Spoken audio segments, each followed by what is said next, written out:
এই গরমে অথবা ইফতারের টেবিলে যদি থাকে এরকম এক গ্লাস ঠান্ডা শরবত, তাহলে সারাদিনের ক্লান্তি দূর করে মন ও শরীরকে করে তুলবে সতেজ।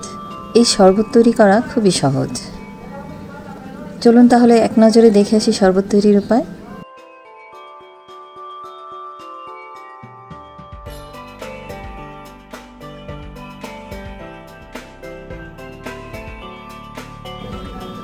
আমি এখানে একটা ব্লেন্ডারের জগ নিয়ে নিলাম।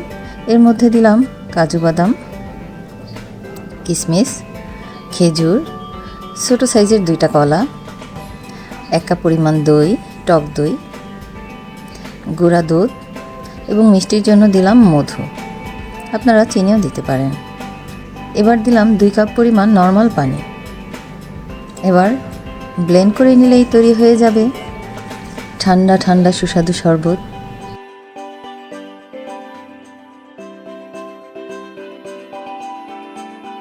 আইস কিউব ও কিছু কাজু কিশমিশ কুচি দিয়ে পরিবেশন করুন মজাদার এই শরবত। ভিডিওটি ভালো লাগলে লাইক কমেন্ট করে পাশে থাকার অনুরোধ রইল।